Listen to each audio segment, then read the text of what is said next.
and that will vary from the NATO foreign ministers meetings, the G7 foreign ministers meeting where I put Afghanistan on the agenda, through to the bilateral contacts with the likes of Turkey, through to UN Special Envoy Jean Arnaud. Also bear in mind, I appreciate there's a lot of scrutiny about things like calls. This is taking place along with a range of other simmering issues which may or may not bubble up to crisis.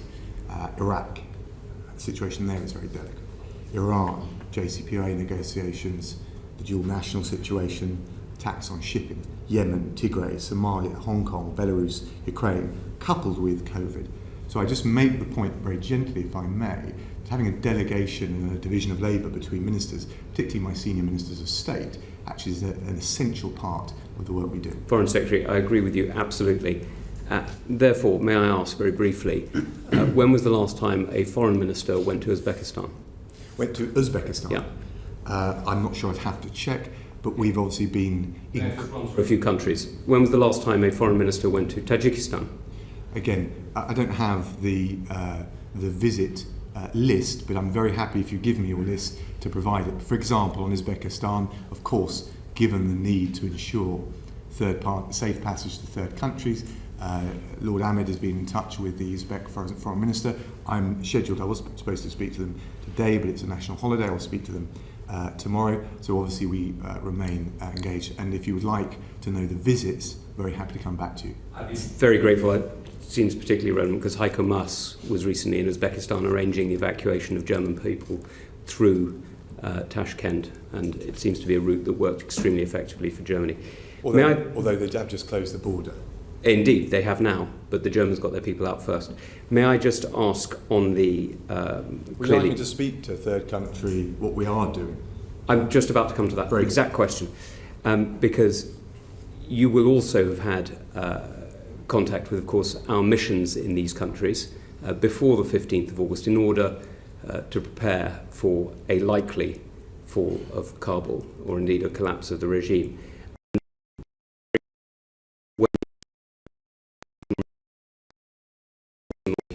For example. Well, all of our ambassadors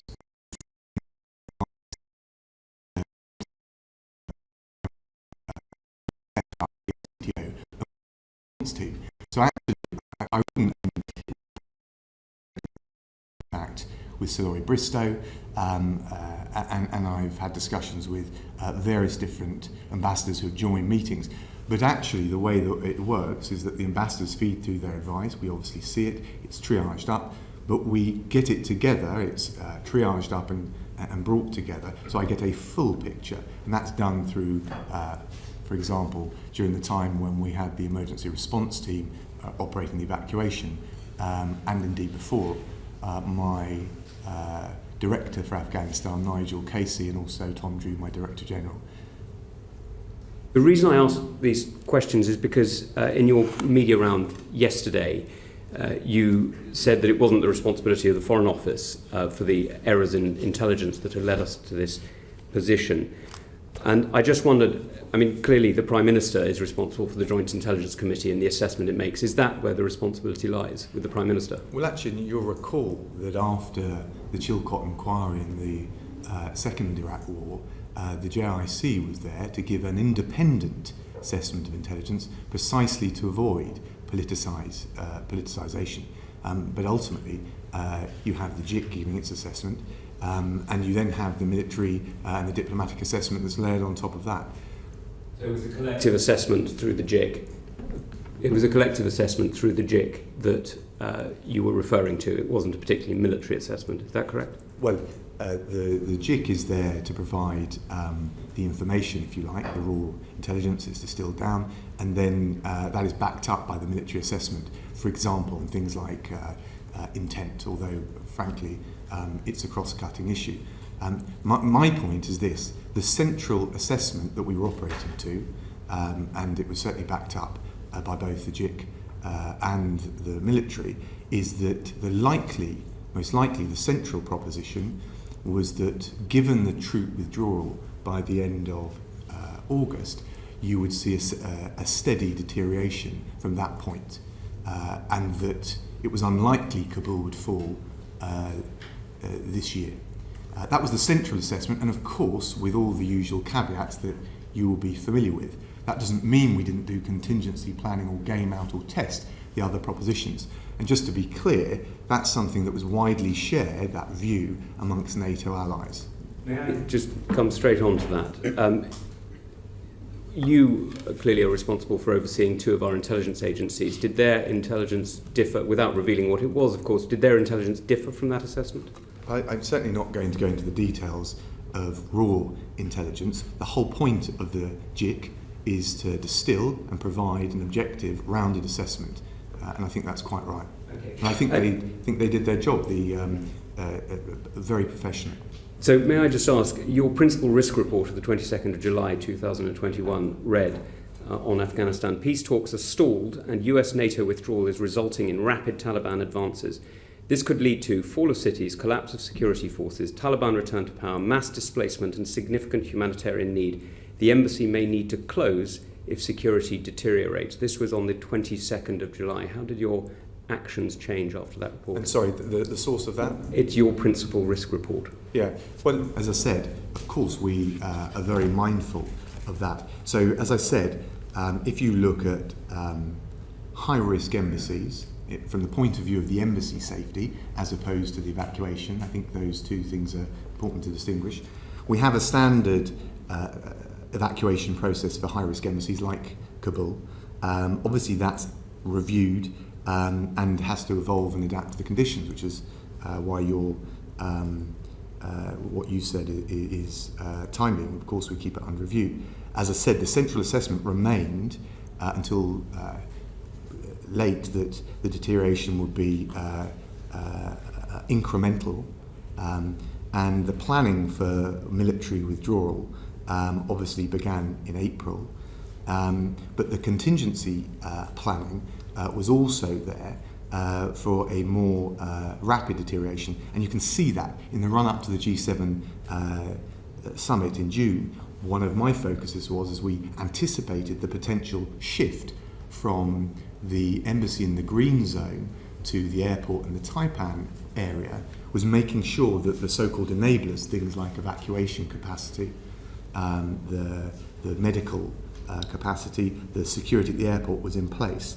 And we did all of that to make sure that we could shift from the green zone, as we did, to the airport in the 13th to 14th.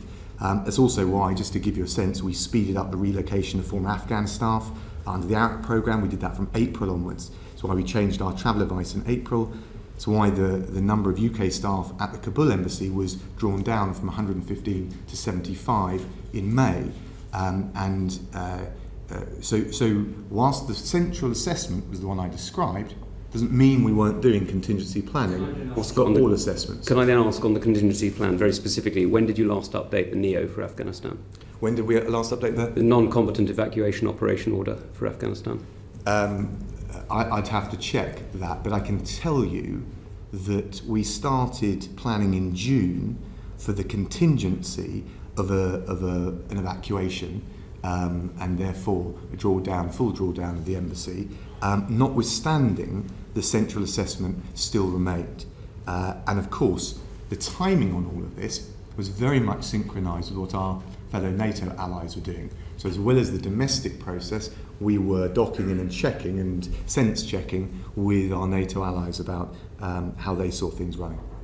And as part of that, presumably you knew how many British citizens were roughly, or entitled people were roughly going to be requiring your services?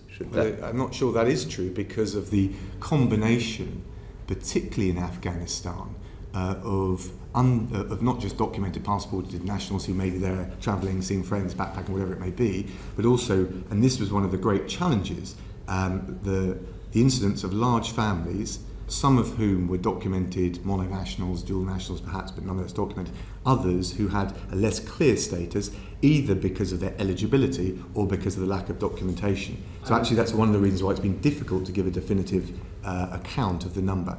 I understand that. In that case, may I ask, because your assessment of the number of people requiring evacuation went from about 5,000 to about 15,000 who were evacuated, could you tell me why you are confident of your numbers of those remaining in Afghanistan now? We're not confident with any precision at all, because for two reasons. No, we don't think that. We think that in terms of nationals, we're into the hundreds, possibly the mid to low hundreds. But again, it depends on eligibility, which of course is one of the things that has been a challenge. What I would say this is we got broadly, let me check the numbers so I give you exactly the right figure. We got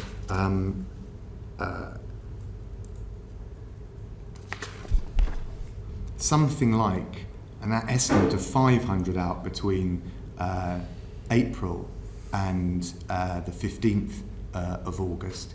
And in terms of British nationals, a further roughly 7,000 out during the period between the 15th and the 29th of August. Alicia, do you want to come? It was a quick question about coalition building. So in terms of a coalition to prevent this outcome, a coalition to see the UK remain with our allies, what went so horribly wrong that only Turkey was willing to stand by the UK, and what could we have done to build a better coalition, to work with partners to build a coalition without the US? So I think this is one of the really important things to nail. And one of the, I've said all along, I was very keen that the Foreign Office had a reality check about some of the optimism bias, including the optimism bias, for example, that the Americans would change their mind. If you look at the February 2020 decision by the previous administration, and then you follow what was happening in the presidential election campaign, and then you followed what the signs were, and indeed then the decision by the incoming Biden administration, I think one of the things I would say is there was some wishful thinking in some quarters internationally that the Biden administration would change or dramatically alter. And I always thought that, and I think this is correct and accurate, and I discussed this with Karen Pierce, that the election campaign had baked in a broad, not exact consensus about some finality to this. Forgive me, I think with Biden, there was no question that he was going to leave. He's wanted to do that for 20 years. He's always been pushing Obama to leave. That has been Biden's sole purpose of foreign policy, to get out of Afghanistan. Why couldn't we convince Germany, France, Norway, any of our other allies, essentially, to form a new coalition on the ground, making up the numbers the Americans were going to take out? I think if you look at the military capacity proportionately that the US put in, and therefore the shortfall, I don't think there was any will or appetite. And again, don't get me wrong, Lisa, you're right, we checked it, the Defence Secretary's talked about this. It was very clear, come the NATO summit that I attended in the foreign ministers' meetings, that partners would stick to the maxim that NATO went in together, they would adapt the mission together as they did in 2014, and they would exit together. So if I'm honest with you, Alicia, I don't think there was any viable alternative coalition once the US decision had been taken. And again, I think there needed to be some reality about that in the public discourse, because it was clear to me there were not going to be anyone that could backfill for the capacity that the US provided, and the US were unlikely to shift the parameters beyond a few months, and that is exactly what happened. May I just follow that on immediately with, given that's the case and given that you foresaw this, why is it that the French evacuated everybody they had and who was dependent on them, and we were scrabbling around with a huge press of crowds at the airport, and sadly have left a lot of people behind? Well, I'm afraid the analogy I don't think runs. I don't think you're comparing like for like. But we got out over 15,000, but in the last 2 weeks of August. And of course, if you look back to April, when we started to advise, we gave the travel advice that people should leave. We expedited the Arab. Set up and expedited the Arab programme. The reality was many Afghans, between those two periods, 2,500 I think broadly left, including Arab and British nationals. But the reality was, given the scale of numbers that we have and the size of our, the nature of our population, not just the size of it, there were lots of people who were taken by surprise by the scale and the pace of the Taliban advance, and therefore they only came relatively late on. So we were doing everything we could, and we got 2,500 out. But the lion's share, as you know, came with the surge for the door once it was evident that Kabul was likely to fall. Bob, you wanted to come on quickly? Foreign Secretary, just for clarity's sake, you said in the past couple of days that everyone was caught by surprise and that the intelligence was clearly wrong. Just in simple terms, why was that? Is it because we were being led by an over-optimistic assessment from the US? Is that a collective failure on the part of the UK? Was the information different from the military as opposed to the diplomatic channels? Why did we get it so badly wrong? I think there's a whole range of assumptions that, one, the optimism bias about what the US might or might not do. Two, I think around the intent of the Taliban. I always cautioned that I thought the Taliban were unlikely, once the US decision to withdraw was clear, to engage in particular meaningful dialogue around a more inclusive government and seize the opportunity to take control. That relates to intent. The much bigger question whether they had the capacity to back up that intent. And I think in fairness, that is something which collectively, across allies, clearly the assessment that they would not be able to advance at that speed was not correct. And we'll need to look and assess about why that's the case. Can you go any further on that today as to why and where you think, and this is about learning for the future, not just about finding scapegoats, about where that failure came from? You talked about optimism bias. Were there other factors you think that are relevant? Well, I want to be respectful. I've tested. I've tested the assessments and the evidence, and as I said, partly because of the history of the Foreign Office being accused of being itself having an optimism bias, I wanted us to do the opposite. But ultimately, we have got a very rigorous process, and we'll have to look at how the assessments got wrong. I would offer one reflection, and it's no more than that. I think when you've been in a country like Afghanistan for 20 years, and all the blood, sweat and tears and toil, and all the sacrifice, and there'll be people around this committee who will know exactly what that means. I think there is a sense, a desire, an absolute determination to make it work, to make things better, and to believe that you can complete the task.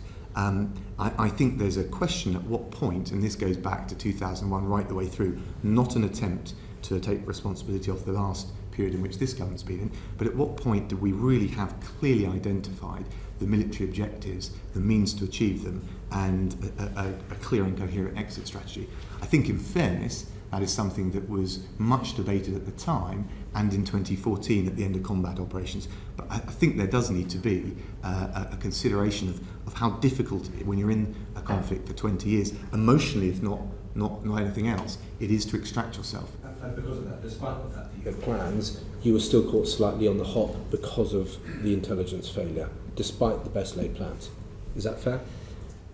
Look, we always try and, I think as politicians, certainly as ministers, and I'm sure across Whitehall, we try and aim out for these things. But look, you asked me for reflection. Actually, I think we've got a very professional way of approaching these things, but when they're wrong, and we've seen economic forecasts that are wrong, this is obviously a different order of things, but you need to look at how you correct that.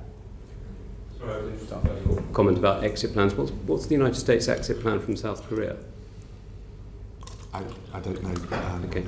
But in fairness, I don't think that's a commensurable commitment, albeit it's a very important one, having been up to the demilitarised zone and spoken to the commanders and looked across the border. I don't think we see them in harm's way, certainly for many years, in the way that they have actively been in harm's way in Afghanistan. It's because 20 years after the end of the Korean War, the United States still had thousands of troops in what was then a vicious military dictatorship with an economy smaller than Afghanistan's and a broken state. But despite that, they endured and pushed through. But maybe that's another question. Chris? So as I understand it, and you'll correct me, I'm sure if I'm wrong, there was a majority intelligence view, which was that the Afghan forces would manage to hold on indefinitely, or certainly for some period. And then there was a minority view, for which you prepared a contingency plan, but you started in June. And most of your eggs were in the majority view basket, and you had a few eggs in the minority view, which was that you might have to have a contingency. Is that right?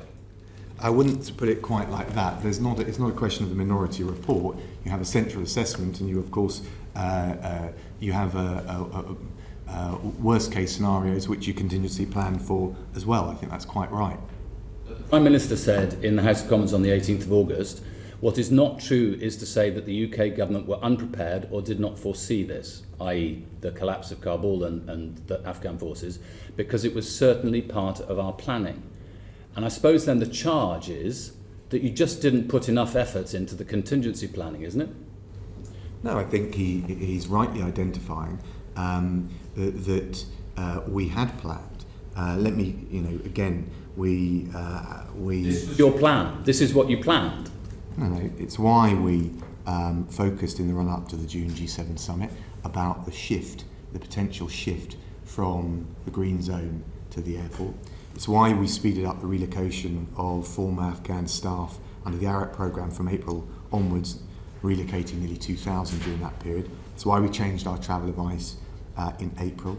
Well, let me just come to and that. It's why, sorry, just to complete the picture, it's why we reduced the number of UK staff at the Kabul embassy in May from 115 to 75. So, and that's the nature of catering with a risk-based assessment. You have a central proposition, but you're also mindful of dealing with the worst-case scenario, even if it's not regarded as likely. But let me just take you through some dates. The US had left the two main air bases in Kandahar and Bagram by the 2nd of July. On the 8th of July, several MPs in the House of Commons told the Prime Minister that the Taliban were likely to take large parts of the country. On the 14th of July, the Taliban had seized all the major border crossings into Tajikistan, Iran and Pakistan.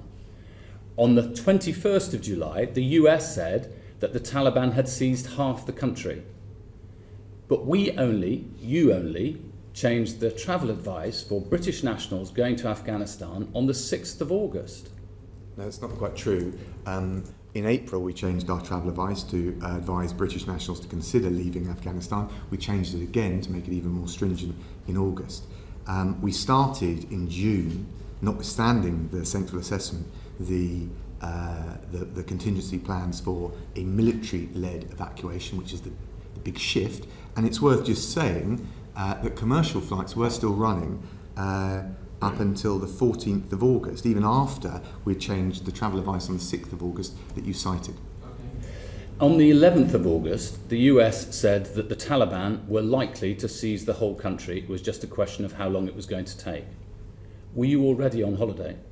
So, by the way, that is part of the central assessment that I described, that we thought that they would seize. There are basically a variety of scenarios between a Taliban takeover and civil war, but the most likely, the central assessment, was that it would be a Taliban consolidation of power, but that it would take place in the months following the evacuation, and that Kabul would not fall before the end of the year. You didn't answer the second part of my question. Were you already on holiday on the 11th of August? I've given a full statement on my holiday. I've said that I wouldn't have gone away with the benefit of hindsight, which is the luxury of commentating. When did you go on holiday? I'm not going to start, Chris, adding to, frankly, the fishing expedition beyond the facts that I've articulated in a fulsome statement and having answered questions continuously about that. I would just make the broader point. I'm sorry, Mr. Raab. The problem here is that, of course, it's perfectly legitimate for ministers to go on holiday. Everybody has that right. And I would argue it's an important part of people being fresh enough to be able to do their job properly. The difficulty for us is that the Prime Minister was on holiday, the Deputy Prime Minister, yourself, was on holiday, and as I understand it, the Permanent Under Secretary was on holiday, all three at the same time, when British nationals were at risk.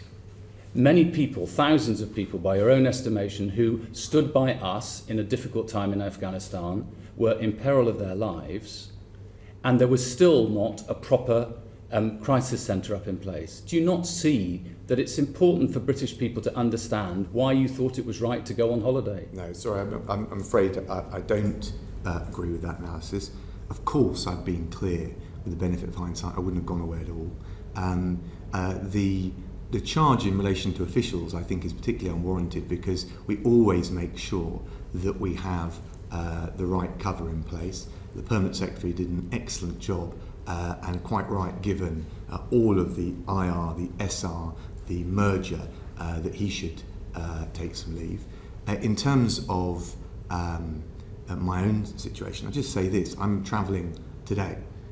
A modern Foreign Secretary has to have the ability, given those wider range of issues that will constantly bubble up, possibly to crisis point, to be able to deal, act, work from abroad. I engaged in all of the COBRA meetings. I engaged and directed the emergency response team directly, and I was engaged with international partners. So the truth is, Chris, judge us by the results, because between the we'll come on to those. The 15th of August and the end of August, we delivered over 15,000 people out of the country, which I think is certainly the most challenging evacuation of its kind in living memory. On results, can you tell us how many people you think, both UK nationals and their families, and then the people who might qualify because they worked for UK forces, and then thirdly, the extremely vulnerable? What do you think, what is your best estimate of those numbers? And I fully accept that you're not going to be able to give, So there's three categories, you're right. In terms of nationals, we got through the overwhelming majority of nationals that we could verify eligibility. Numbers. Sorry, I've given you the number that we... No, but you also answered that the we question. got. You said you weren't confident of the numbers, so I'm just wondering. So I'm not confident in the numbers remaining, but we think that they would be in the low hundreds. Why? What do you mean by low hundreds? Do you mean 110 sort of area, or do you mean 200, 300, 400? They will be in the low hundreds, but I'm very reticent about giving a firm figure precisely because we don't know. One of the But low 100 sounds that it could be 400, or it could be 105, 110, 115. And if I could give you any more precision, Chris, I would. But let me Somewhere between 100 and 500. So let me explain why. UK nationals. So let me explain why it's difficult. Because we got most of the, if not all of the mono-nationals who were documented, who wanted to leave out, and we're left with some, it has to be said, a significant proportion applying who could not establish their nationality, but also a category of more complex cases, particularly with significant wider families, where one or other may have documented nationality or can demonstrate it, others and the concentric circles of immediacy of their dependents couldn't, and that's why it's difficult. In relation to Arab, I think the MOD have, and the Defence Secretary have put an assessment out.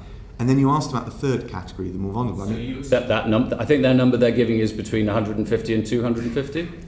The MOD? Yes. Well, look, I defer to the Defence Secretary on the Arab number. This is a major problem, it seems to me, about the whole way the government's approached this, which is that you've had three separate channels.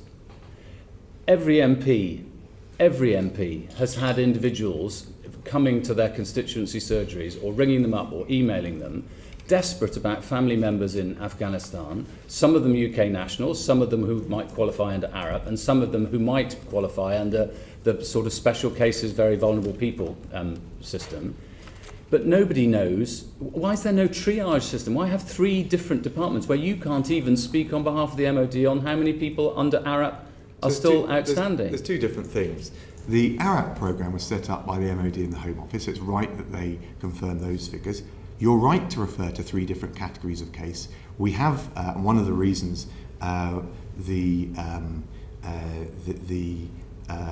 FCDO was criticised the emergency centre was precisely because we were seeking to triage the three types of case. The reason there's three types of case is there's three grounds for eligibility to come to this country. One is you're a British national. That requires evidence of something very... Will you shake... No, I agree. And for that matter, sorry, but for that matter, lots of families might have somebody in all three categories, which is why a single system would surely be far more effective. Well, no, because the criteria, the threshold, and the evidence for what counts as nationality is very different from the Arab scheme and the criteria that we work through and is a risk-based set of criteria for those that had worked for us and shown loyalty to us. And the third category is essentially based on international law and is, again, a vulnerability, an asylum-related set of criteria. Those are all three different thresholds. Can you not see why that might seem, to the people who are experiencing it, like the left hand not knowing what the right hand is doing, and departmentalise us writ large, Can I just push and back people on being that? treated as numbers rather than humans? I think we would be remiss if we weren't prioritising, and this is a form of prioritising according to the three categories that matter most. British nationals, of course we must do everything for them and their dependents. Secondly, those that worked for us, and we need to have a definition of that. And thirdly, because we've announced that we will be taking under the resettlement scheme 5,000 this year, leading up to a total of 20,000. And those will be based on objective, independent, international related criteria for those that are at risk of persecution. It is precisely because we need to, as well as demonstrate the huge compassion that we as a country are doing, but also have criteria to make sure that those that we want to come, rather than just opening the door and saying, actually, we're going to have an unstructured approach to this, which, if I took what you're saying to its logical conclusion, I think would undermine public confidence in the system. I think we're doing everything we can, and the proof is in the 17,000 that since April we have secured safe passage back to the UK. And I'm very happy to talk through those numbers and the cases and the achieving scholars and the female judges and the journalists that we have taken to safety. We know, obviously, that there's a significant number of people who have not got out. I think you're accepting that, yes? In the several thousands. Any number that we haven't got out because of the evacuation and the situation is too many. Yeah, so I understand the point you're making, but basically there's a significant number. Have you put a number on that of how many people you think we have left behind? Well, it's the same. You're asking the same question a different way. And I just said I can't give you a definitive. And by the way, the other thing is not. Okay, but it's just that the Prime Minister said that the overwhelming majority of the people who owed us, who stood by in us, in other words, people who work for us, the overwhelming majority of them are out. Yeah. But if you're not confident of the numbers, how can the Prime Minister possibly know whether the overwhelming majority are out or not? I'm not confident with precision to be able to give you a set number, but I am confident that the Prime Minister's right that we've got the overwhelming number out. Okay. What our focus on is now is how, given the facts on the ground, we get as many people to safety in a structured way and in a way that doesn't put them at risk. Okay. And I think one of the reasons that lots of MPs are troubled by this is because we had Nigel Adams before us last year, when we had to evacuate an awful lot of people because of COVID from all sorts of different places around the world. And it just feels as if the Foreign Office hasn't learnt anything from that. Can I address that square on? Yeah. I looked very carefully, and I take this committee very seriously. And your July 2020 report from the repatriation effort on COVID, we took very seriously. By the way, the consular team did an incredible job during the COVID crisis getting people back home. And we worked night and day. We learned a lot on things like the call centre. We learned a lot on the scalability. Your committee, Chris and Mr. Chairman, made a number of points about the ability to scale up quickly, for example.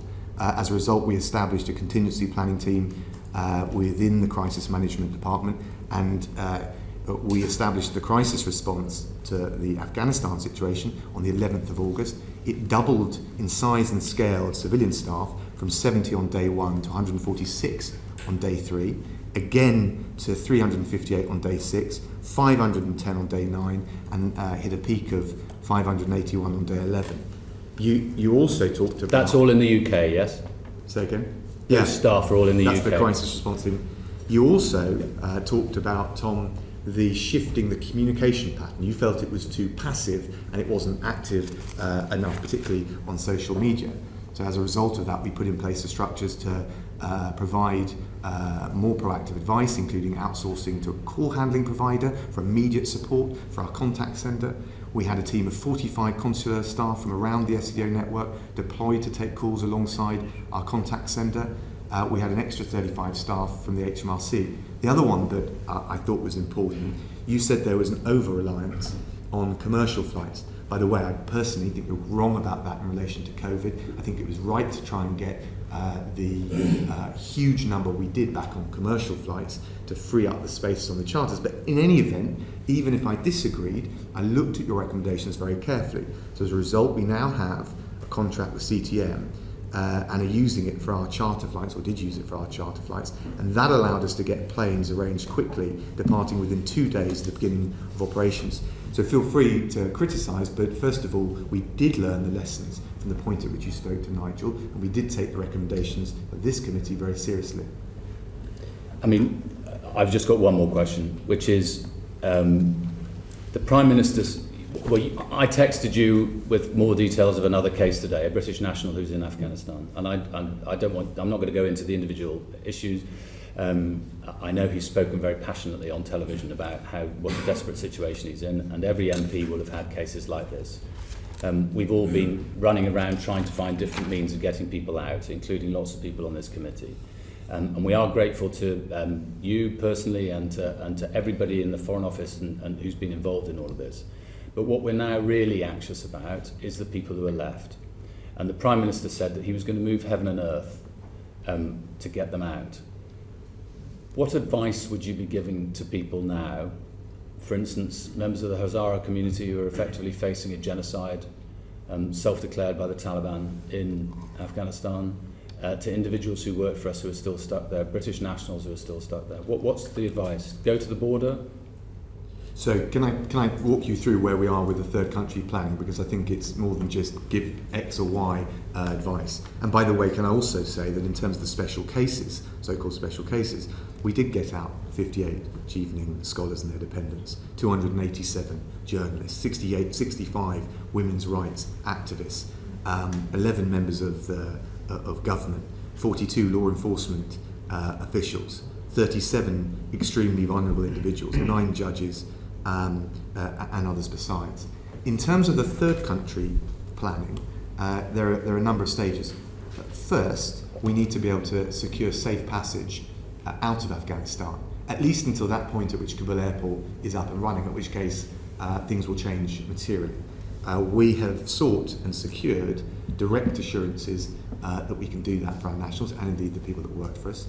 And you will have noticed that we led the way with France and the US to secure a UN Security Council resolution requiring it. Now, of course, that broadens the international community's leverage on the Taliban to try and exercise pressure.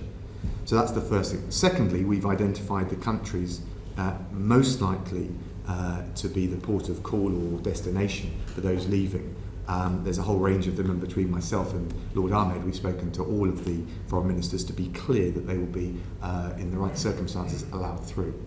Third, we focused on the documents required to allow people to cross that border into the third country, whether it's a note of avowal or some other means of our ambassador or high commissioner informing the border authorities, this individual we will take. Then I've just sent out, they'll arrive in the next 36 hours, a rapid deployment team of 15 people who will service those areas where we expect people will head for. That will include Pakistan, Uzbekistan, Tajikistan, and others. Fifth, we've obviously got to look very carefully at the security checks in relation to that, and I'm working that through the Home Secretary and the Home Office in real time. We've spoken last night and this morning as well on it. I'm going to the regime tonight and to test the accessibility of these arrangements. And of course, as you mentioned, Heiko Maas has been to Uzbekistan, but we've got to keep those borders open. But I think part of that is giving those third countries arrangements that they can feel confident in, and perhaps support as well. And then finally, just to say, on Monday, the G7, Turkey, Qatar, the NATO Secretary General had a meeting, of course, which I joined, about this importance of keeping airports open for third countries and this issue of safe passage. So both in terms of the granular arrangements we're making, but also the international concerted action, that's in place. In terms of the answer to your question, what we will get to you through travel advice and otherwise is the signposting so that you can give that advice, and it will be directly there for individuals from all of those different countries, including the one you mentioned. Now, just very briefly, I know you're going to go to the region. Clearly, this isn't the time to be making best friends. It would be great to have them earlier. Is this your first trip to Pakistan? I've been to Pakistan before. As Foreign Secretary? But no, not as Foreign Secretary. The truth is, I was hoping to go, but COVID has inhibited travel for quite a while, as you'll understand. Indeed. Neil, forgive me, Alicia, you want to come in very briefly? And then... Just a very quick one. You mentioned there was Sorry, 500... to clarify, but of course, as I mentioned, Lord Ahmed was there in June, saw Prime Minister Khan, saw Foreign Minister Qureshi. Foreign Secretary, you mentioned there were 510 Foreign Office staffers in the UK. How many were on the ground? Because the issue was not planes, it was processing. The Baron Hotel was an extremely vulnerable point before the terror attack. I had families outside 36 hours, 48 hours, an unconscious baby for 2 hours who only got into Baron Hotel because friends helped me get the military outside the compound to drag that family in and get that girl on the saline drip. How many staff do we have on the ground, and why wasn't processing quicker? Because that was the hold-up. Sorry, Lucy, I want to answer your question really fully. I'm not clear when you're talking. Now, we clearly don't. At the time of the processing, in the 2 weeks that we've all spent desperately trying to get people out, how many Foreign Office staff were on the ground processing in Baron Hotel? We peaked at 20, and of course, just to be clear, you absolutely need the front-facing staff, but the decision-making was via the SCDO crisis response team, because you could get the decision makers at the senior level there, and you could integrate them in terms of the SCDO consular people, the border force people, the UK Viz people, and also the military planners. I'm very happy to take you through the scalability of what we did given the Taliban advance on Kabul, and I'm happy to answer questions on what we did in relation to the explosion, but we peaked at 20, plus there were 13 border force staff. But the principal issue at all material times, I would say, between the 14th, 15th and the end of August, has been the issue of stability and security around the airport, so we could bolster that capacity. I do think, for some of the nonsense that I've read in the papers, if I may say, the suggestions that we should have been putting people in when the airport was not secure, when the Paras and the American forces had not secured that airport, when we just had an ISIS-K attack literally a stone's throw from the Barron's Hotel processing centre, I do find rather irresponsible. But we had an incredibly courageous bunch of MOD, Home Office and SCDO civilian staff, and I feel, I hope you don't mind saying, quite protective about some of the nonsense that's been said. They put themselves under conditions of incredible pressure and a measure of risk to themselves that many of their critics, I'm afraid, have not. I can speak for the whole committee and say that the gratitude that we have for the civilians and soldiers who served our country with enormous dignity and courage in Afghanistan is not something that this committee would run away from. We are, on the contrary, hugely proud of them and extremely grateful for their service. I was also talking, Tom, about the civilian staff. I said civilian staff as well. Forgive me, I didn't see that. So on that point, so I was a member of the Rapid Deployment Team at the Foreign Office. You are trained specifically to do NEOs. You are trained to be in the most vulnerable, collapsing crisis. My question is, we didn't send out RDT teams until the 17th of August, is that correct? Let me walk you through the details of that. The decision to withdraw SCDO staff on the 13th was on the 13th of August. Of course, the ambassador remained. By the way... Was he instructed to remain, or did he choose to remain? No, there's no question of telling him to do something that he was not able to do. I of course, talked it through with him in a professional way. No one has been more courageous, with the exception of the forces on the ground, than Laurie Bristow in terms of the civilian presence. By the way, the decision was based on a military assessment of risk. To be absolutely clear about this, the decision to take some of the lion's share, frankly, of our crisis response team on the ground, the civilian element, to Dubai, was based on a military assessment of risk, and indeed civilian personnel from the MOD left on the same flight. The ambassador remained. The SCDO staff were only taken to Dubai so we could get back, as they did on the 17th of August. when we went back in, just to be clear, and I'm not pointing fingers, but the border force staff didn't arrive until later that week, but that's because we were all operating to the same assessment of military risk on the ground, and as Tom, you all know, I think it is right when there's a risk to life or limb to defer to that.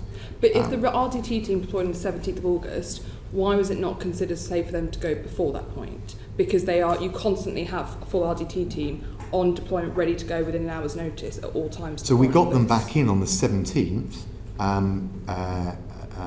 so that there was a 4-day period, and the truth is the Paras and the US forces had not arrived in full and secured that airport until then, and we got them back in on the ground on the 17th. They were bolstered again to a peak of 20 plus 13 border force staff. In addition, we had this a further RDT of 7 in Dubai, and as we've already gone through, over 200 staff at the FCDO Crisis Centre working 24/7 to coordinate the response.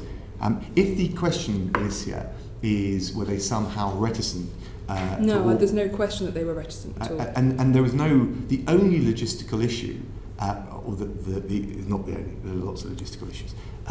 The principal logistical issue was the safety of that airport for them to be able to do the job. And indeed, as you know, in the processing centre, you're asking people to come forward. And the processing centre, as you have seen from the footage around the terrorist attack, was outside the airport. So on top of securing the airport, we also needed to know that the processing centre at Barons Court was safe. I cannot put people into harm's way at risk of losing their life.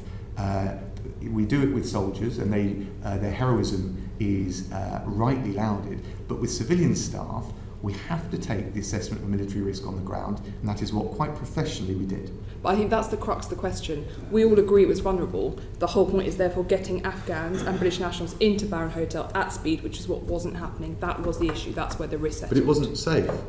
It wasn't secure. Forgive me, I'm going to move on because Neil Coyle wants to come in. And sticking with process and safety, there were 18 months to prepare for evacuation, and you've just said today that in the last 6 months you had 40 meetings about evacuation in a high-risk situation, and yet we ended up with a position where 3 different government departments ran 3 different helplines and hotlines which were not being answered, and your department had an Afghan special cases email address that wasn't even being opened in life and death cases. Who is responsible for that chaos on the ground? Well, I don't accept that categorisation. I'm happy to go over any of those issues in terms of the emails or anything else. Please do. Well, I can address the email issue, but first of all, the reality is we secured over 15,000 people out. Okay, you've said that, and you want to be applauded for those who got out, but there were 9,000 estimated left behind. Who is taking responsibility for helplines and the email address in your department not even being opened? So the issue, as you had a surge for the door, is that you had a surge of emails, including late emails and requests like that. But let me just explain the situation for you, Neil, just purely for transparency. We've got the 3 types of cases. They melding them all in together, frankly. And countries that didn't use 3 different Can I cases. answer your question? You're not answering the question. You're going back to the question from really Chris wasn't. Bryan. But other countries that use one process, South Korea, France, other examples, got people out. Other countries, other examples in Lebanon in 2006, we used one process for an evacuation. All countries were focused in one way or another on evacuating based on nationality, people that worked for them, and other vulnerable cases, particularly those with an affinity towards them. They all faced that challenge, and I don't believe that any of the countries with the types of cases, particularly family cases, but others, fared better, and I think those comparisons... Well, they're reporting that they did, and you can't even tell us today how many people are left behind, abandoned by the UK government after 20 years of service. Now, that includes, and can you tell us today whether the Afghan guards from the British Embassy in Kabul have been evacuated or not? They were held up due to paperwork problems. Well, are they here? We wanted to get some of those embassy guards are they here? Through, but the buses arranged to collect them, to take them to the airport, weren't given permission to enter. And that is, I'm afraid, a reflection of the conditions on the ground. We will, of course, which comes back to the third country, arrangements. with They the were UK. held up due to paperwork. So let's stick with some of this, because the Defence Well, that's- Secretary. sorry, Let's stick with the same that's issue, not because true. you can't say whether they're here or not. It sounds like Neil. so you're not answering the question. So allow me to move on. Neil. The Defence Secretary, who I Neil. think is credited by most Neil. as having worked his socks You can off browbeat through me this crisis. all Well, you you're like. not answering the question, Foreign Secretary. So let's move on. The Defence Secretary said it was not good enough to leave details of UK-linked Afghans in the British Embassy, as was reported in the Times. Do you agree with that assessment? And who is taking responsibility for that security and safety risk for those nationals? So let me talk you through this is the documentation. The first thing to say in relation to the situation is, of course, it is regrettable.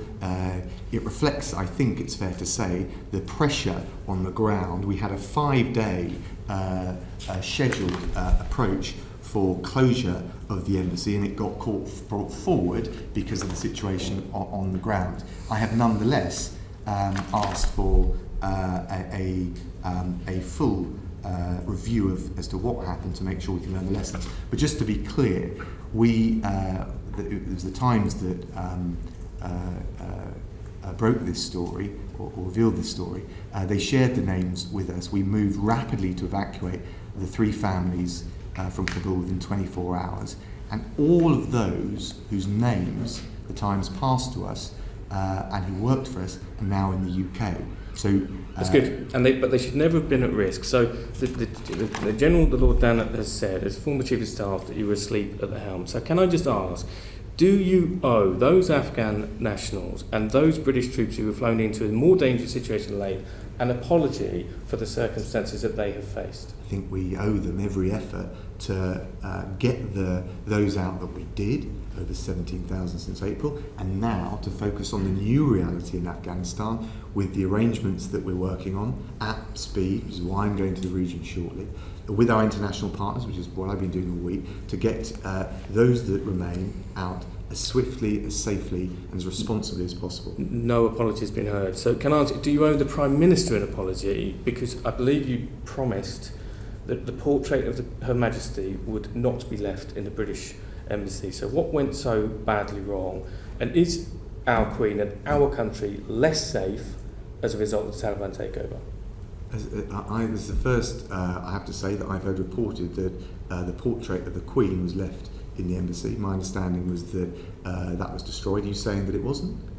From Talabs with the portrait of the Queen. Right. Well, we had a very clear. In fact, I talked through with the team the policy for destroying not just documents but anything relating to HMG. It's not clear to me whether that came from outside or inside the embassy. Clearly, we were conscious of the attempted propaganda coup around Taliban taking over embassies and what have you. The reality is we haven't seen an attack from Afghanistan, terrorist attack on the West, in 20 years, and what we've now got to focus on, which our Security Council resolution, which the UK is at the forefront driving forward, focuses on, is making sure that we continue to exercise the maximum leverage on the Taliban we possibly can. It's worth also saying that the ISIS-K attack on Abbey Gate also appears to have been targeted at Taliban as well as US and others. Very briefly, Alicia.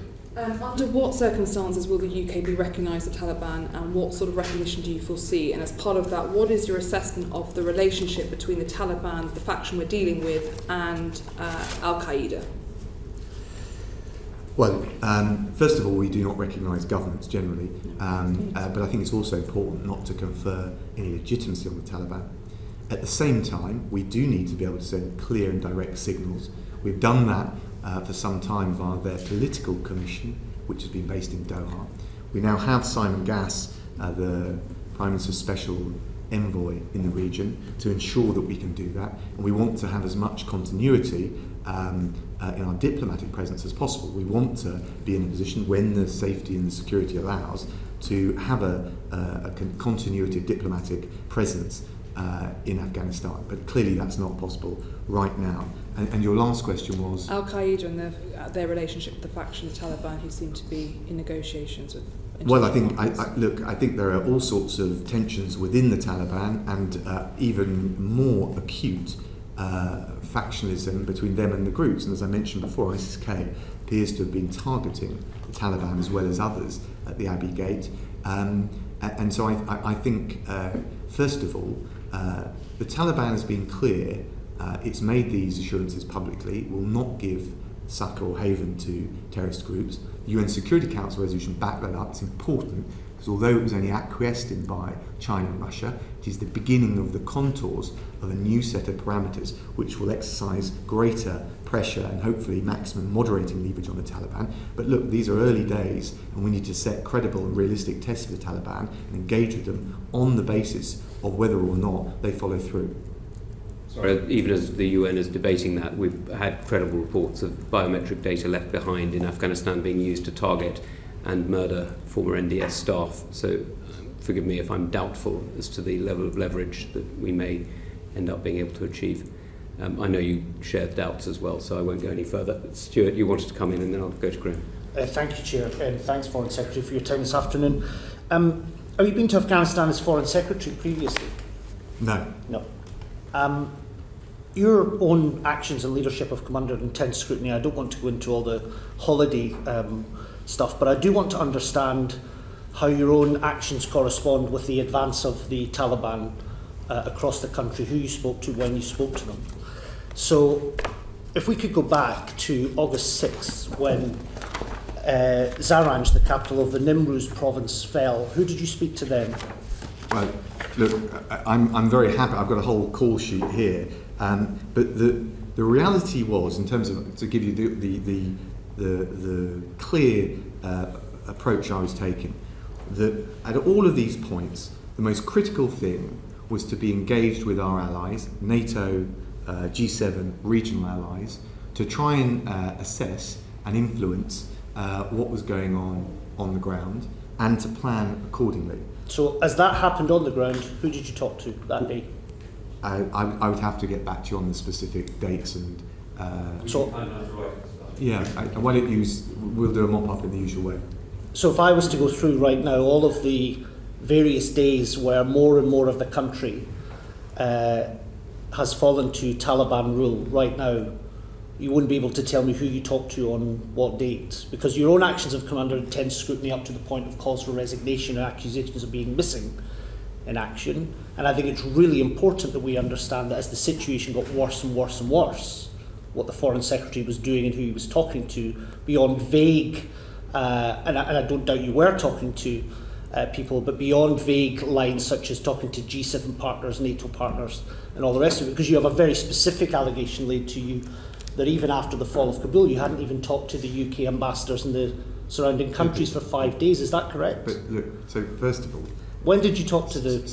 When did you talk to the British ambassadors? You're making a bunch of assertions. Let me give you. As I said before, the advice from the ambassadors, and they will often attend the calls or the meetings we have internally with the Foreign Office Crisis Centre, is distilled down so we have a single, complete, holistic view. I was engaged with the SEDO crisis response team, including the Director and the Director General, on the COBRA meetings, including, of course, with Laurie. Frankly, your point about NATO FMs, the NATO meetings, the G7 meetings, these were critical. I'm going to come back to that. When did you talk to the UK ambassador to Pakistan? Sorry, because... what date did you talk to the UK ambassador to Pakistan? Look, again, the idea that I would ring up every ambassador rather than taking a... You said you take the committee seriously. You must have known this question was coming. Look, I wouldn't presume to guess what question you may want to ask. We get telegrams in updating us on events, as everyone that has worked at the Foreign Office, Chris, will know. We assess them very carefully. I don't need to pick up the phone to get an assessment from the ground. What I do need to do is get a holistic picture from the team who are getting all the different advice and get the options and assess what we do next. So on the 10th of August, a new border crossing opens up for the Taliban to Iran. Had you talked to the British ambassador to Iran at that point? So by the way, all of the military developments on the ground, of course, I was updated on, but principally... I'm guessing you didn't. Was the accusation that you hadn't spoken to ambassadors who serve under you as Foreign Secretary for a long time, as the situation got worse and worse and worse? You hadn't spoken to Her Majesty's government's representatives in those neighbouring capitals? No, that's nonsense, because I'm... So tell me when you talked to them. What you're saying is not correct, because we constantly have the feedback and the advice coming through the central response team. Ambassadors will join those meetings as it's relevant. For example, if there's a particular issue, we need to hear directly from them. It's the same in the COBRA meetings. And the lion's share of my effort was working with not just critical regional partners like Turkey, Qatar, but also what is the Allied position in response to this? Those discussions were happening within NATO, within G7, and within the other areas. Can I just understand, because I've listened carefully to what you said in media interviews and what else about the various calls that you were engaged in as you were on holiday, and much like Mr. Bryant, I think it's important that people do take holidays, but it's also important to know when to cut them short.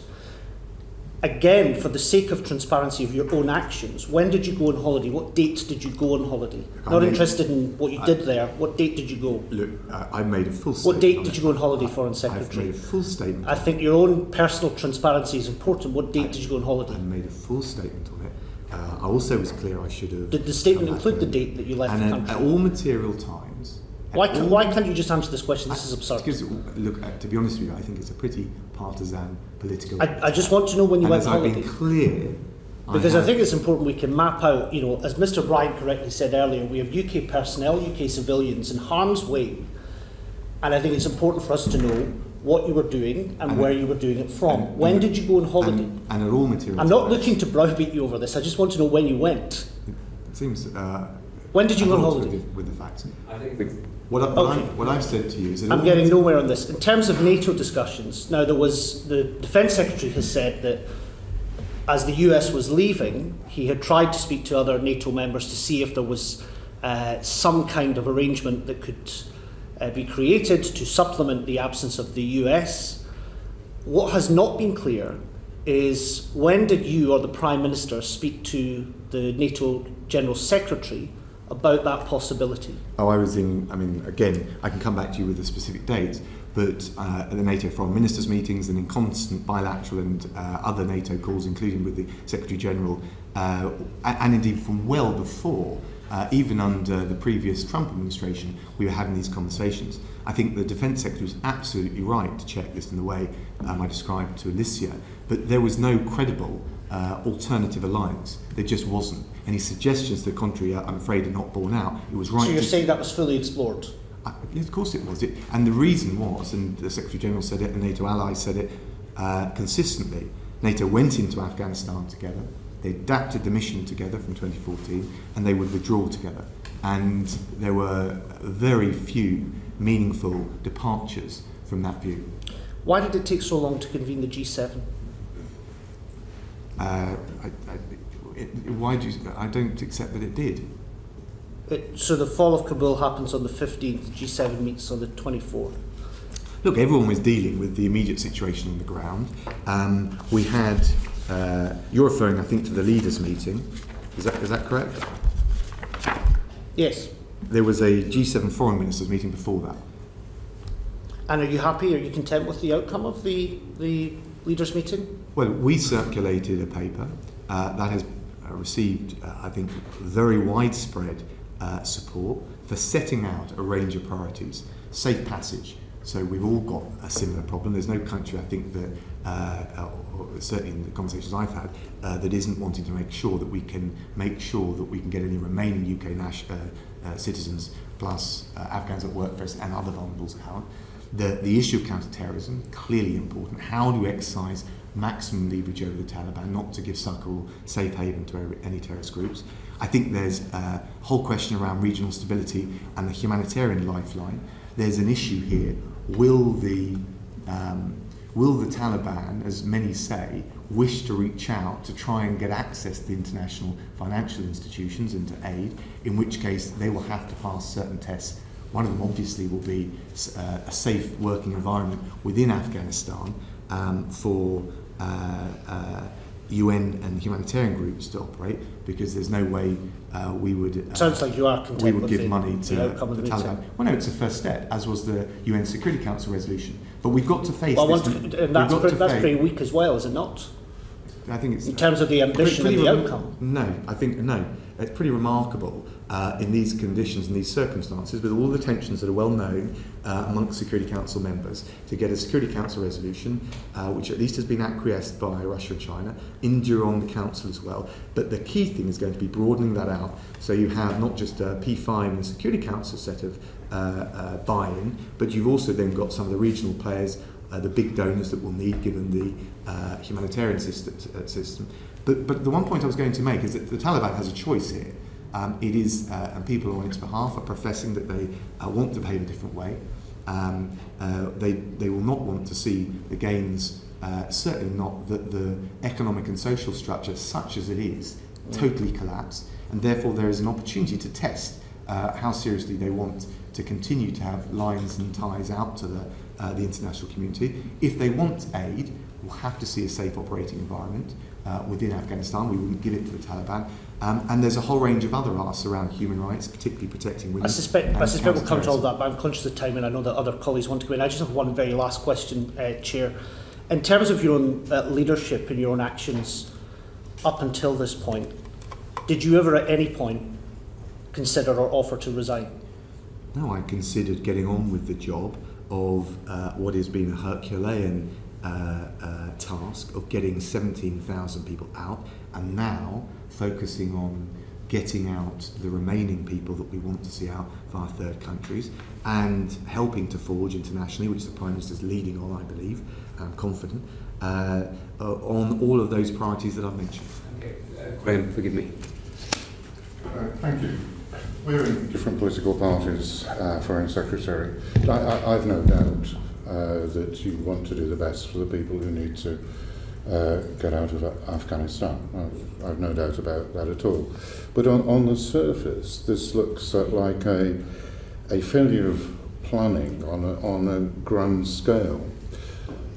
People are at risk. Some people have died, probably we don't know about yet. And all I've heard you say is that you wish you'd come back from holiday earlier. Are there any other regrets that you have? Anything you wish that in policy terms or you yourself had done differently to be more effective in rescuing and saving people? Well, first of all, and that's not all I said, I had said in the benefit of hindsight I would have come back, but I've also talked through what we achieved, not just for British nationals, not just for the Afghans that work for us, but for the judges, the women's rights defenders, the journalists. I've also talked through the next phase and how we need to reinforce all those efforts to get people out by third countries whilst Kabul Airport is not operational.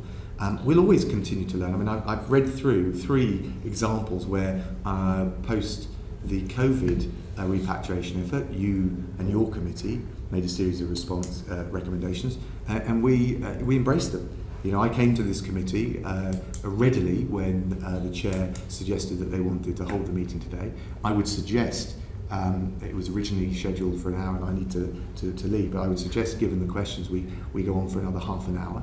And I hope that demonstrates to the committee how I take the scrutiny very seriously. And also, I think it is a part of ensuring that my department and myself can be as on our game as possible. But can I just say, I think there have been a little bit of breezing over some of the operational challenges given the rapid fall beyond expectation of Kabul, and what that really meant on the ground, what it meant for Afghans, whether they were willing to get to the airport, whether we can get our nationals to the airport, not just because of the logistical obstacles, but because of fear and the anxiety.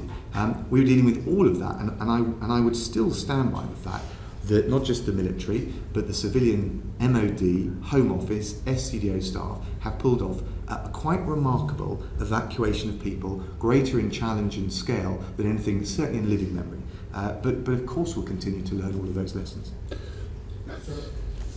Are you going to? Yeah, of course, I wouldn't deny, I don't think any member of the committee would deny that everybody involved in the operations on the ground were at risk, and it was extremely operationally difficult. What I was trying to ascertain for the future and to understand what has happened whether you believe you could have done anything better, or the Foreign Office could have done anything better.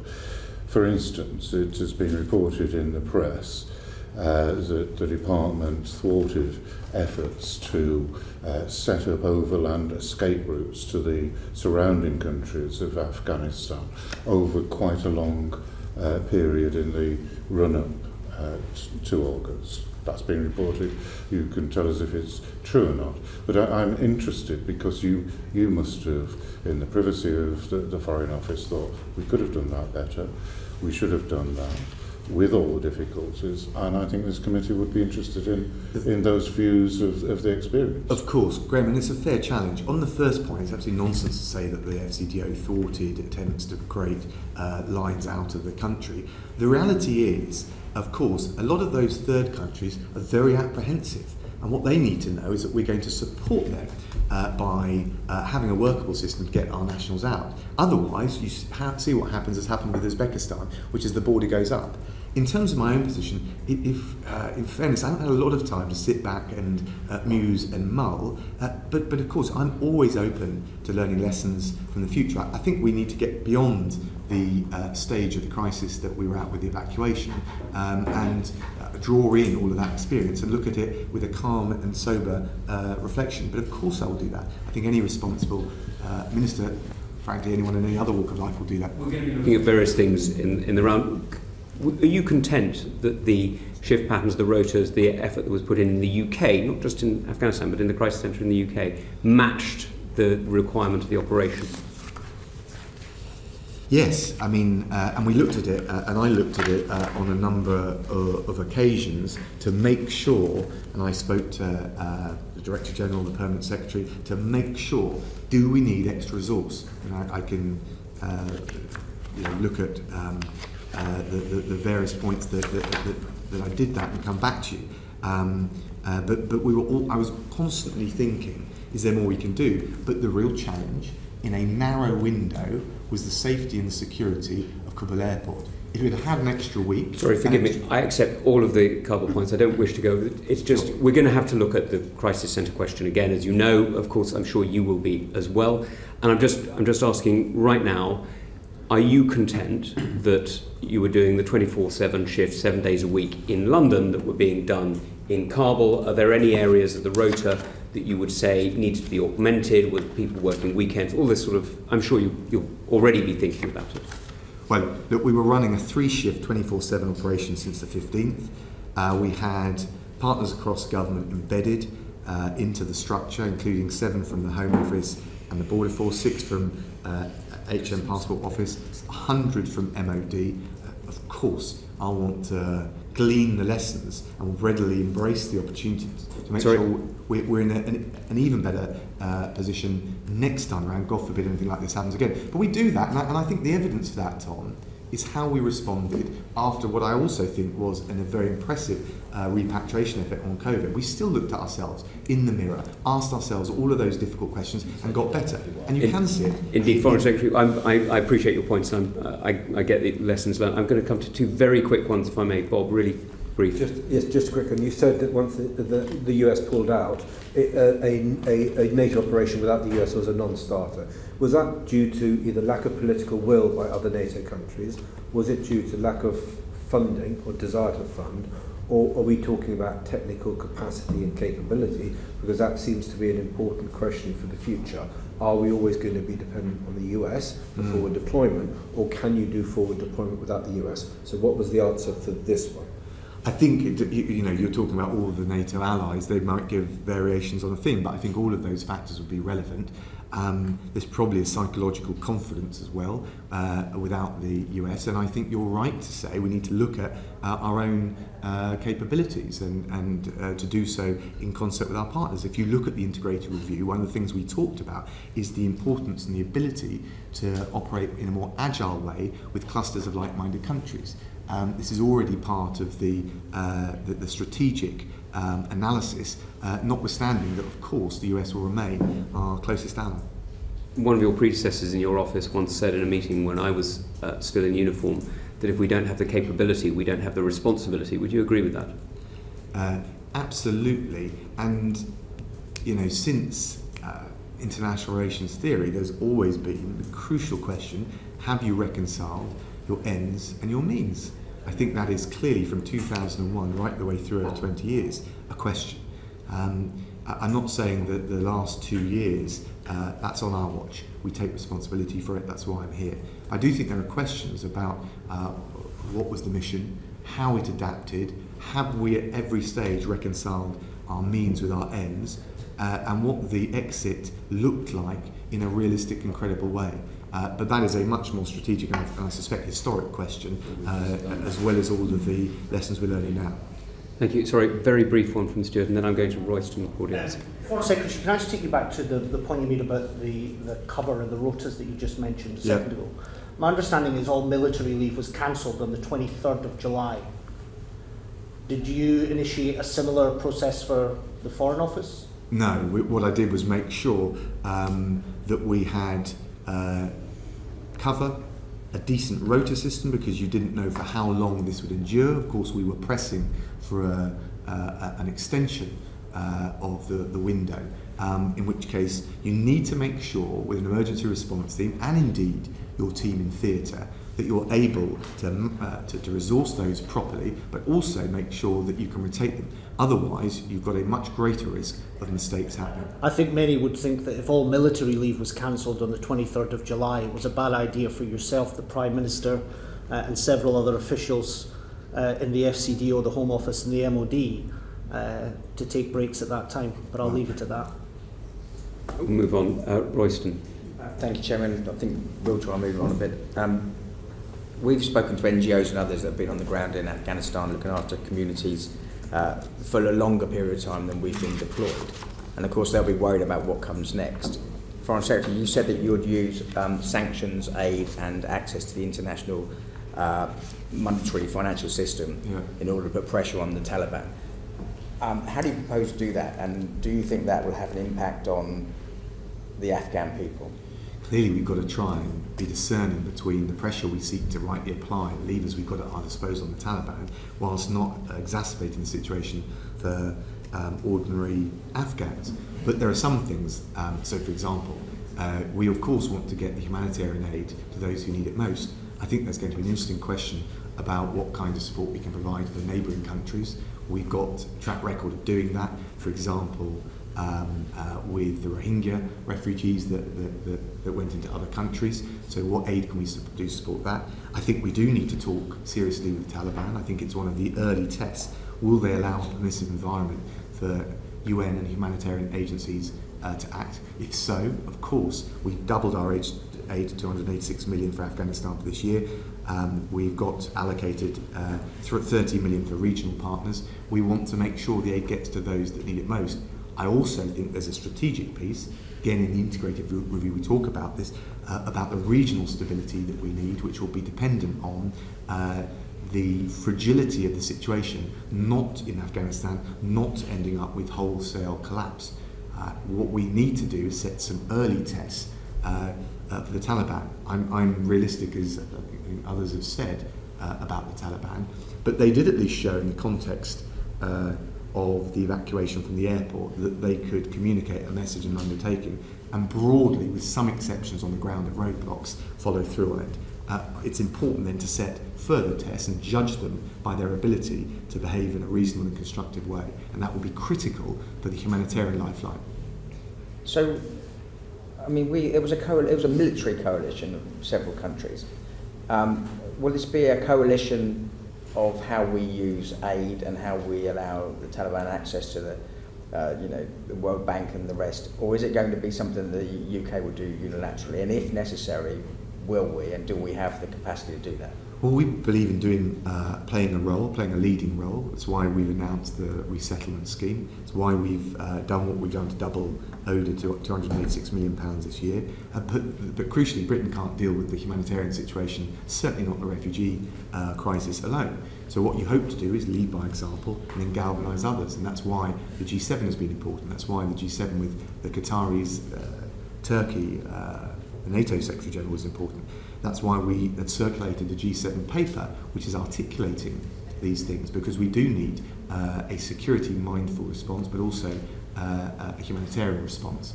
I think, but it will be stepping stones towards this because of the tensions between many of the regional partners, that we need a contact group, an international contact group. There's been contact groups before in the context of Yugoslavia and other countries.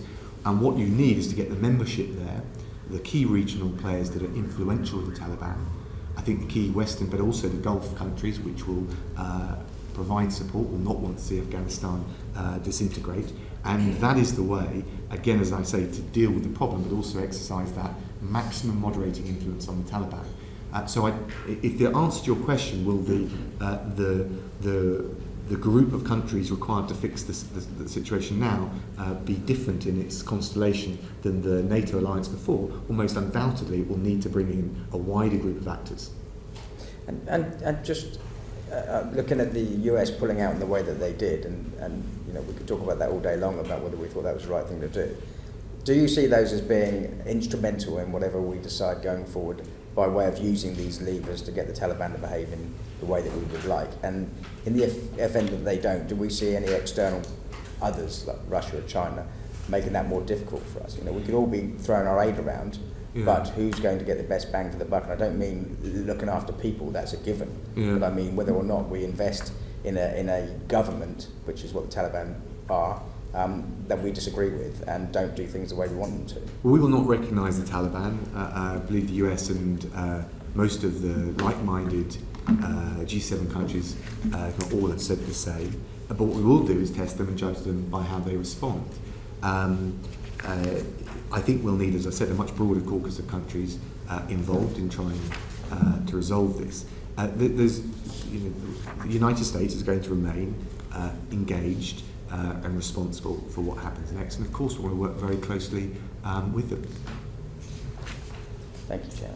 Neil, very quickly. On that specifically, just talk about working closely to the US and describe them as our closest ally, but they didn't talk to you about the closing of Bagram Airport, and they refused a British request for an extension in Kabul. And in March, the government was talking about an alternative alliance to extend time, if needed, for the evacuation. Instead, 9,000 were left behind because no alliance was formed. So why is global Britain so isolated compared to the Great Britain under Margaret Thatcher or Tony Blair?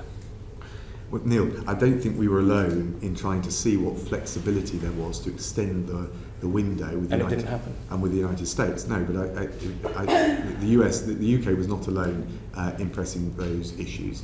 The reality is, for all the sort of hyperbole you're deploying, what we've got to do is face the new reality. As I said, I thought there was too much wishful thinking about the consensus in US politics across the aisles about what was actually they're going to do. The debate around forever wars, I thought was quite clear, and where it was going to end up and how much was going to change under a new administration. And we need to be mindful of that because the consensus in the US has shifted on that, and that reflects a broad political and, I guess, underpinning that, the public view of those conflicts. But that doesn't mean that's a reflection, frankly, on the politics in the US. We still believe in being an open, outward-looking internationalist country. I know the US does as well. I think there's a much bigger question around effectively nation building in such inhospitable climates. I'm not saying we shouldn't want and promote liberal democracy and values around the world. I think we should. But again, it comes back, Tom, to the point about reconciling ends with means. And certainly, I think that will be, if we look back at the 20-year period of Afghanistan, 2001 to 2021, I think that will be an important question for us to ask ourselves. Claudia, you wanted to come in? Thank you, Chair. 40 billion the cost to the UK, 2.25 trillion the cost to the US, hundreds of thousands of lives lost, 18.4 million people, including 10 million children, requiring humanitarian aid. 18 months we had to prepare for our exit. It just doesn't seem credible. I've listened carefully in terms of the chaos that's on the ground, the chaos that there was. It just doesn't seem credible that you were missing in action. Are you the person to take us forward? And will you now again consider your position? Look, I understand why you would want to use this committee to engage in the politics of this. We're very clear about the plan forward. I've talked it through in some detail. It involves dealing with safe passage for those that have been left behind in Afghanistan. It involves the international strategy around counter-terrorism, humanitarian relief, the regional stability that we need. I think there are lots of lessons to be learned from how we were caught out by the speed and the scale of the fall of Kabul. But Claudia, from the UK, the US through NATO allies, and indeed the Taliban and many ordinary Afghans themselves were surprised by the pace of events. Of course we need to learn the lessons of that, but I don't think it is accurate to suggest that the UK was alone in thinking it would take longer and it would be more incremental in terms of the deterioration of the situation and the consolidation of control by the Taliban. Well, you know, France started their evacuation way back in May. Claudia, this is just nonsense. You're comparing. You're just not comparing like for like. In terms of, you know, we've had 40 years of Western intervention, occupation in Afghanistan, destabilizing Afghanistan and the entire region, and in fact laying the way, if you like, for civil wars. What is your understanding of civil wars in Afghanistan, and what would be your approach? I'm sure the 40 years was all Western. I think the Russians were in there before, Claudia. But clearly there are lessons to be learned about the ability and the way in which a campaign primarily focused on counter-terrorism morphed into something more akin to nation building. We don't want to give up our ideals, our ambition, our attachment to liberal democracy and open societies, but we do need, as Tom has mentioned, I think I've picked up on a couple of times now, to reconcile our ends with our means to deliver them, particularly, of course, in a wider global context where power has become more widely dispersed with the rise of the East. Okay. Bob, briefly. Just as a final question, just two parts. Firstly, in the 18 months, when Trump went and the Trump administration talked to the Taliban behind the backs of the Afghan government, and indeed not really talking to us, and being very clear to us, was there more that we could have been doing to shape perceptions and understanding in the US? Because as the chairman said, South Korea is not seen as a forever war. The Cyprus deployment is not seen as a forever war. These are enduring commitments. Why wasn't Afghanistan seen as an enduring commitment in that 18 months? Could we have reframed that debate? And linked to that, can we still actually trust the US as a global partner? So I talked through the back channel that we had, but just to say, so we were monitoring this very carefully and assiduously.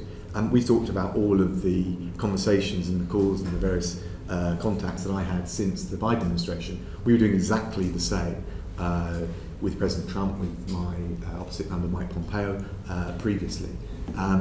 So I think we've got to recognise that the support domestically in the US for those kinds of interventions has clearly fallen away. And I'm not sure I agree, Bob, but I would respect you and Tom for saying that the analogies with those longer standing, effectively some of those peacekeeping operations compared to what has been happening in Afghanistan. So there's a question of what our polities, our public, will be willing to support. I have absolutely no doubt that for all the criticism of the US over this, and indeed the UK, the US will bounce back. It is indispensable, and we work with it closely, not just on the evacuation, where the coordination was very strong on the ground. I spoke to Tony Blinken right the way through regularly, bilaterally as well as on the NATO and the G7 calls, and we'll learn the lessons together. But as we've set out in the IR, America's our closest ally, but we are also looking, as we have been for some time, about the agile clusters of countries that we can operate with, whether it's diplomatically or in other contexts. It's probably not for today, but I can give you examples of that. Forgive me, and I'm sure we'll come to it in due course. It is, however, quite striking that this major decision did happen without as much warning as I know many of us would have wished. Can I just, there's a few clear-up points. I'm going to just come to a very specific point. Those who applied under the FCO scheme, leave of entry outside the rules. I didn't catch that, sorry. Those who applied for protection under the leave of entry outside the rules, the one that the FCO managed, you'll be aware, and forgive me, this is entirely personal, but as you know, that I do have a very personal interest here. Over the 4 years that I served in Afghanistan, I employed at various points many different interpreters. One of them who worked for me applied under that scheme, and he had to apply via me on the 13th, the 14th, the 15th, the 16th, the 21st, the 22nd, 23rd, 24th, until he was finally called forward on the 25th. When he finally didn't get through into Kabul airport, he managed to make it to a border, and you'll forgive me for not identifying where at this point, and has been struggling to have that permit, as it were, that agreement ratified for his onward travel into this next country. Could you just confirm that anybody who applied and was accepted under leave of entry outside the rules will have their permissions guaranteed? So first of all, I'm, as you know, I'm very familiar with your case. I know you are, and I'm grateful to your team for following up. Everything we can. The challenge for all of these cases is any third country that is going to want to be willing to process, certainly the ones I've spoken to, is going to want to know that there is an absolute undertaking to take the individuals. And so they'll take them, we'll identify them, and then we'll process them and bring them home. I think there is a very real question, beyond the question of strict UK nationals, where of course we're duty bound to take them home, but there is a question of the security checks and how we will operate that. So forgive me while we work through the details. I've been talking to the Home Secretary and the Defence Secretary about this. We'll work through the details. But we want to come up with a workable situation. I accept this, Foreign Secretary. So that sorry Tom, and then come back.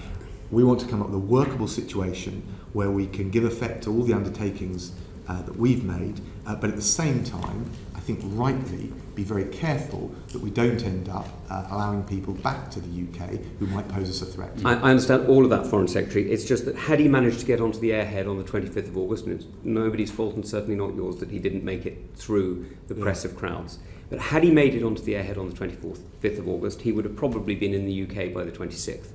As it is, because he didn't, he finds himself on a border and unable to pass through a week later. And it seems slightly incongruous that he could have got a direct flight, but he can't get an indirect one because the terms of the deal seem to have changed in the last 5 days. And I'm sure that's a bureaucratic issue rather than a policy change. And I was just wondering if you could clarify that. Again, I forgive me for not delving into the individual case for the reasons you Indeed, gave, but I don't think it's just a bureaucratic issue. The question is how we can make sure that we have proper assurances around security checks. Well, you must have had them before you gave permission on the 25th, surely. Well, these are the issues that we're working through. So we want to be able to do this in a workable and secure way.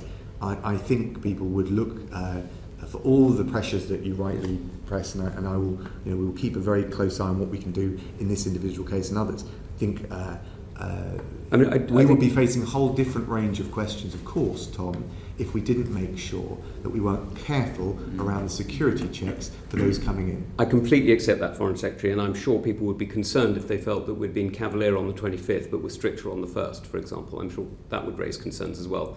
So I'd just be grateful if you can clarify that. May I just ask as well, there are many people, and it was reported that many people who wrote on the Afghan Special Cases email to the FCDO may or may not have been opened. Anybody who has filed an application under leave of entry outside the rules, is the Foreign Office going to accept that entry or must they resubmit? So on the emails, I mean, I've gone through that. We're triaging them to the various different schemes. Sure.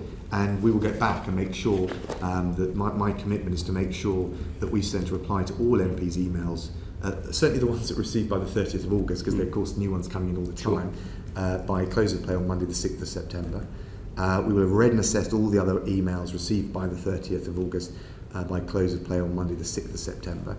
And then we'll be in a position to signpost to the best advice that we can give them in terms of the new phase and access out via third countries. And there will still be three categories. There will be, as it were, the Home Office category for British nationals. There will be the leave of entry outside the rules under the Foreign Office, and ARAP under the Ministry of Defence. Is that correct? Well, the leave outside the rules will transition into the broader resettlement criteria, which will obviously be based on objective criteria around asylum. But of course, we're looking very carefully at those cases, particularly the cases that were called forward. So anybody who was called forward may or may not still have an extant permission to come to the UK, depending on the change in the rules. We want to make sure all of those that were called forward. No, sorry, forgive me. I accept you want to make it short, but are they currently still able to travel, or is that now expired? Well, in terms of able to travel, that will depend. Well, if they make it to Pakistan or Uzbekistan. So the issue we've got to reconcile in relation to non-UK nationals is the security checks before individuals get to a third country where they will automatically be expected to come home. I think it's right we make sure we work through that. Okay, and you mentioned emails to members of Parliament. There are many others, as you know, who are submitting emails on behalf of people, including, of course, aid agencies. Will you make that commitment as well for them? Well, responding to aid agencies in the same way as you said you were going to respond to MPs by the 6th of September. Let me look at what we can do on that. We want to get back to everyone. The reality is, by the way, the reason the backlog built up is not just the search for the door in the narrowing window. Lots of MPs, quite rightly, and others looking for multiple updates. We made a conscious decision, so I want to be honest about this, to say, okay, we can answer every email that we get, or we can focus resource on getting as many eligible people through Kabul onto air flights, filling capacity back home. And I think that was still the right choice, and I think the numbers bear that out. But of course, I'm very conscious of the need to give people update, and then a sense of signposting as to where to go next with the advice. We are committed to fulfilling the undertakings we've already made. But it's more difficult now, of course. I thought that Michael Gove was chairing a group that was looking at the criteria, but you seem to be announcing now that the criteria for the Afghan resettlement scheme will be asylum.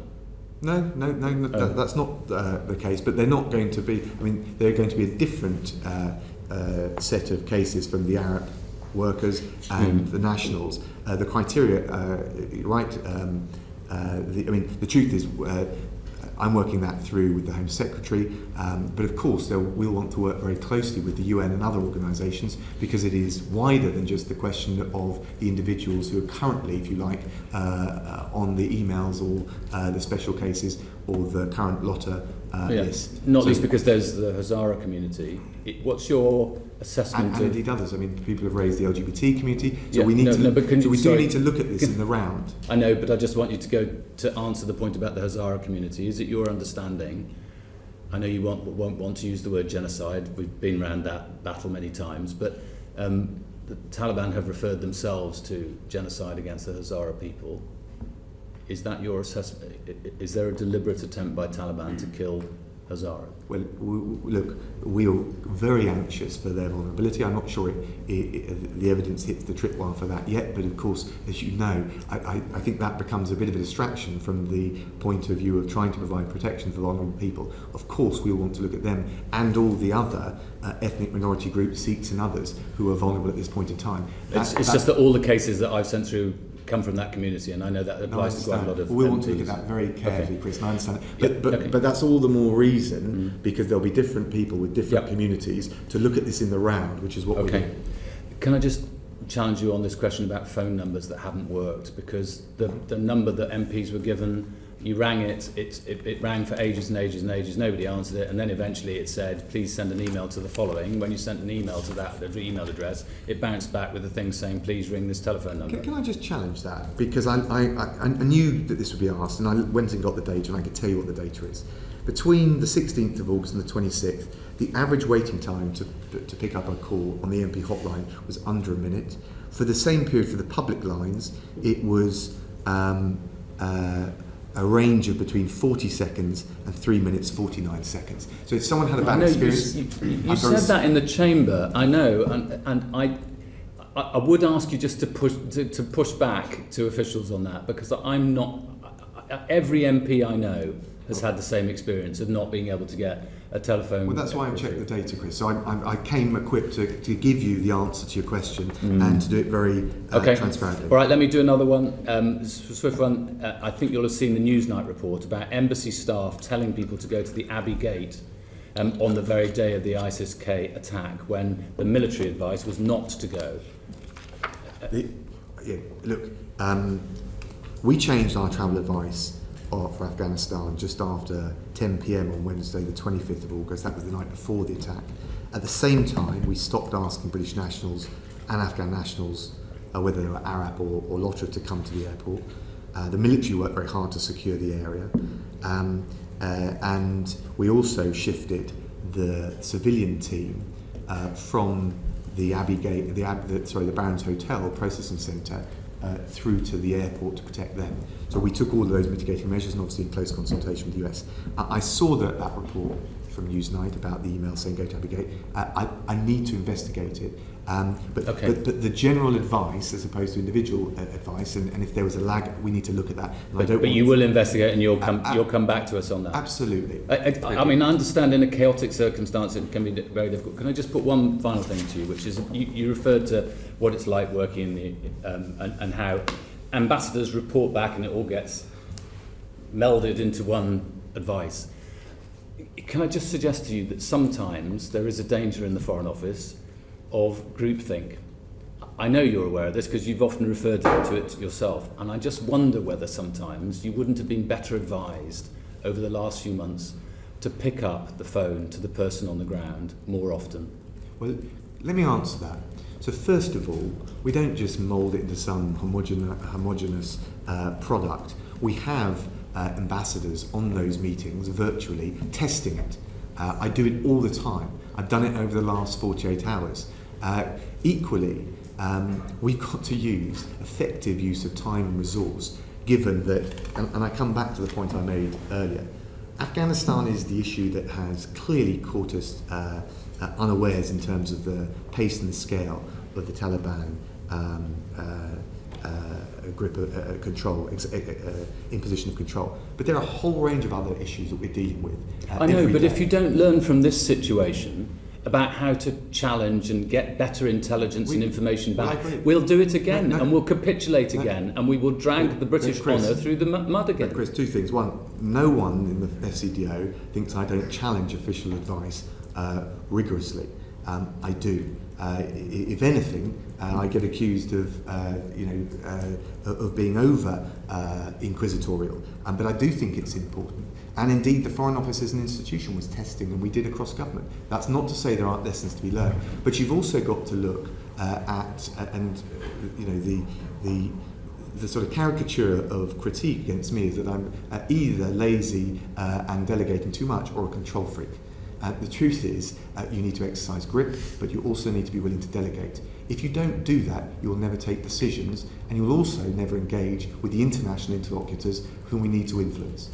I take your point. We're going to move on very, very briefly. Claudia, then Alicia, and then we're... Just very briefly, Chair, just on the issue of charities and humanitarian aid, I just wondered what humanitarian aid and charity organisations are you aware of on the ground, or your office is aware of on the ground, in terms of engaging with them? I spoke to Jean Arnaud, who's the UN Secretary General's Special Envoy for Afghanistan. Clearly the situation for most is very precarious indeed, if they can still operate at all. So we're worried about that. So the question is, which ones have your office or you've been engaged with on the ground? Well, if you want to, and if you haven't got that list, can you provide that too? Provide it for you. Okay. And just very quickly, just on the issue of inclusivity and the issue of minorities, what work is being done with the UN to create safe zones within Afghanistan for religious minorities, for lesbian, gay, bisexual, plus others communities?